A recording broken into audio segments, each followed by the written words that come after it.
welcome to today's show. Today we're going to be fishing with Fish Called Charters. I have with me here J.R. Waits from Fish Called Charters. And J.R., today we're going to be what? Going out and try to catch a few trout and maybe some redfish today? Yep, we're going to start out trying to catch some trout and move on to some redfish. Okay. Maybe tailing up in the high tide flats, up in the grass. All right. But folks, you're going to want to stick around. It's going to be an exciting show. We can get into these fish, these tailing redfish on these flats. It's something you really have got to come down and experience. So stick around, don't go away. We're going to take a short commercial break, see what our fine sponsors have to say, and we'll be right back after these messages.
This portion of Carolina Outdoor Magazine TV is brought to you in part by Camelback Hydration System. Do you have a camel on your back? Bolay sportswear and sunglasses? Buckbuster Scents for the serious hunter. Carolina Outdoor Hunting and Fishing Supply, handcrafted game calls made in the USA.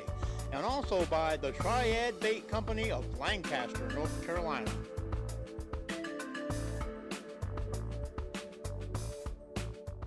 Folks, you want to keep up with the Carolina Outdoor Magazine team? It's an easy thing to do. Just follow us on Twitter at Outdoor Sportsmen. You'll be able to keep up with behind-the-scenes clips, bloopers, news, videos, and a whole lot more. So what are you waiting for? Join us today on Twitter at Outdoor Sportsmen. So, you think you have what it takes to be an outdoor producer? Well then, Outdoor Adventure Productions has teamed up with the Outdoor Sportsmen's channel, and you could be just what we're looking for. I know, you're probably thinking it's too expensive to have my own outdoor show. Not anymore. For a fraction of the cost of regular programming, it is possible for you to get started with your own outdoor TV show. But hurry, because slots are filling up fast. So if your passion is anything to do with the outdoors, don't wait. Call now at 828-919-6934 or drop us an email at the Outdoor Sportsman's Channel at gmail.com, and you could be the next great outdoor producer. I don't know what it is, but it feels like a little bit bigger fish.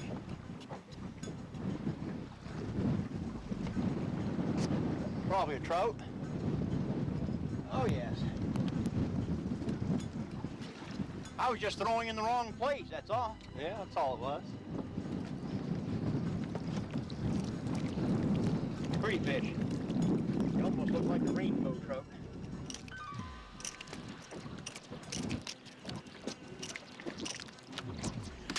Oh, okie dokie, there we go. Very good. Quick release.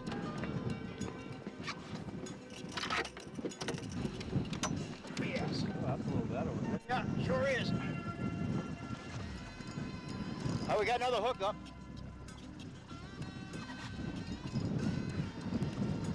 Looks like they're right over there, JR, out in a little bit deeper water. Probably just coming in. Whoa.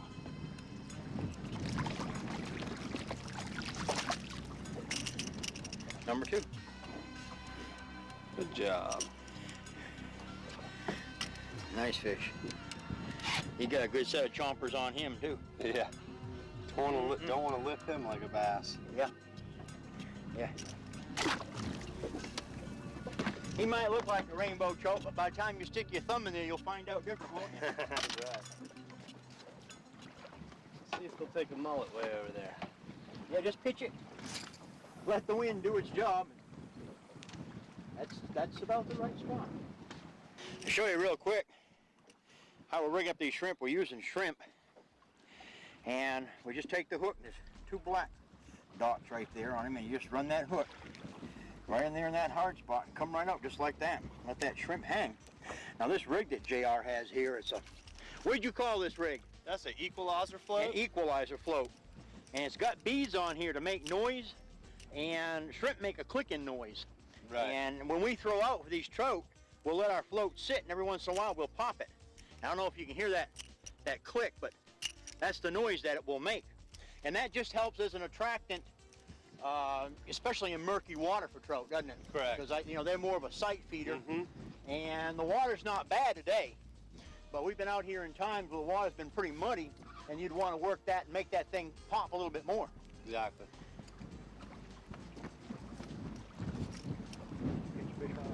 No, they're not liking the mullet like they did the shrimp. All right, here I come. Get out of the way. Got him. Oh, yes. That's not a pinfish, JR. That looks pretty solid there.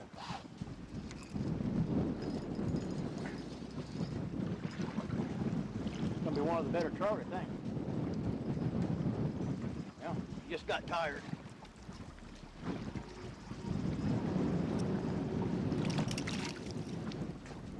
Yeah, he fought a lot harder than Sure he did did. in his size, didn't he? Sure did. The size of what he was.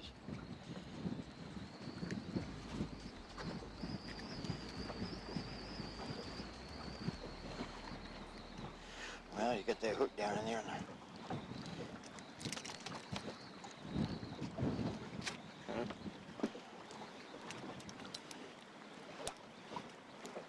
When you know it.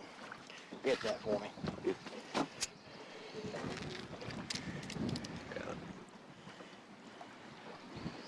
All right, there we go. Thank you, Mr. Cameraman. Well, there's another one. Yeah, he fought. I thought there was going to be a bigger fish than that. Coming on which side of the boat? This side? Right side. All right.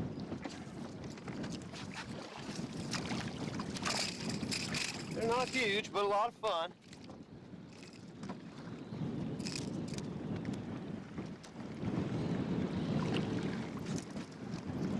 What's the average size for a trout? That one's got a headache there. In this area?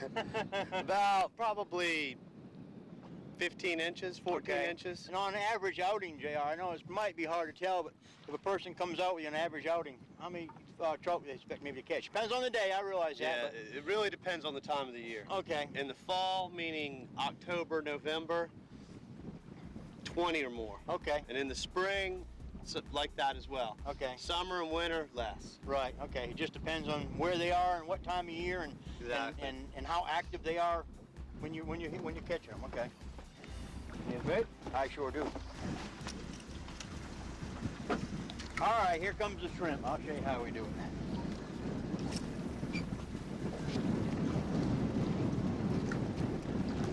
Here we go. Boom. Oh yeah. Got lady? Race. Yeah. Race them into the boat. Man.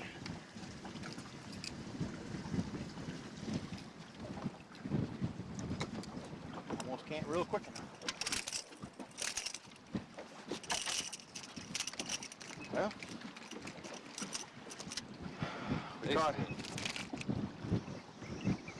That's the fourth species of the day. yeah, sure is. Some people call these a poor man's tarpon because they run and jump and fight like crazy. This is kind of a small one for the area. They're usually a little larger than this. Pretty. Pretty fish. Sure are.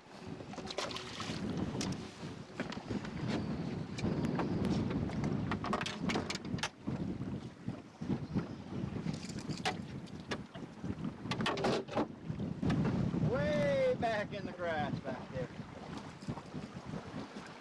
Just ain't letting yours out far enough, JR. I guess that's what it is.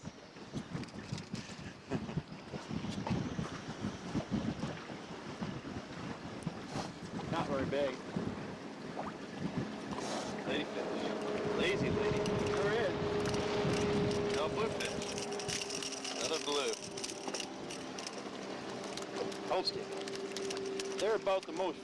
There we go. That's the way we like to release Most. bluefish. Yeah, you won't get your hands all slimy. We're going to get ready here in just a little bit to go out for tailing redfish. We're waiting for the tide to come up a little bit. If you would, JR, while you're baiting up, just really kind of briefly tell us maybe a little bit about what we can expect here in another hour or so. We're going to go for tailing redfish. Explain to the folks, if you would, you know, what are we talking about, tailing redfish? Okay, what happens is in the summer months, during the full and new moon, we get higher than normal tides. Okay. And it floods areas that don't normally get flooded.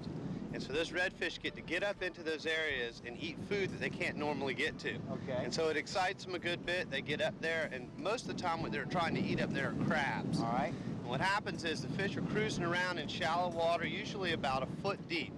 And the ground's real hard in there. And they'll find a crab and they'll go after the crab will go shooting off, usually go down into a hole or try to bury himself under some marsh grass or something.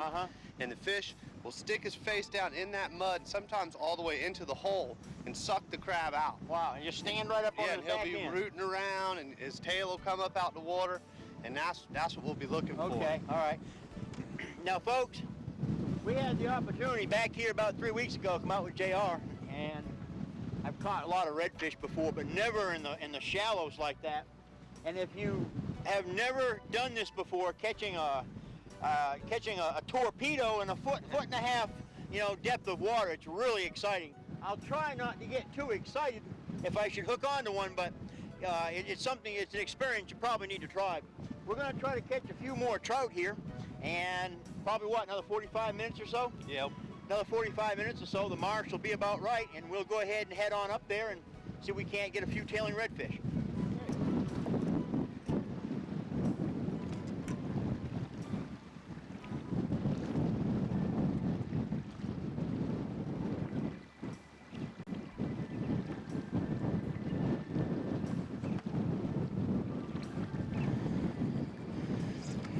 Whoa. My pullback, he had it in his mouth.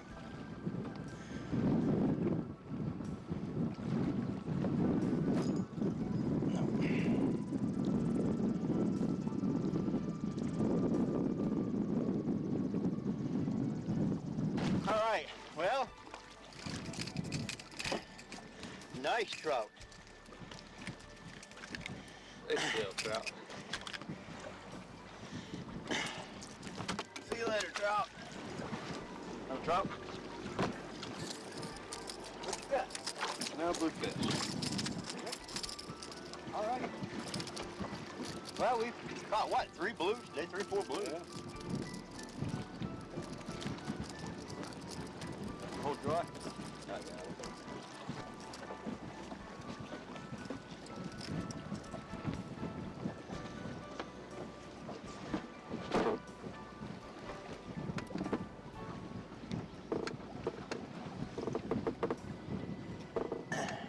One out of there, huh?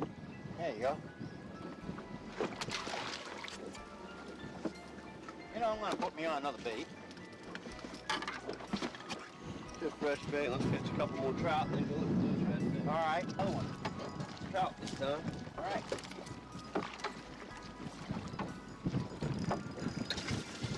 Even with all this wind, the trout bite's still going on. Yep. Sure are. Tide's coming up pretty good here, everybody. And we're still catching a few trout. Pretty quick, we're going to have to go ahead and start running where JR wants to go in these flats where he wants to fish. So I think what we're trying to do is use up all our shrimp.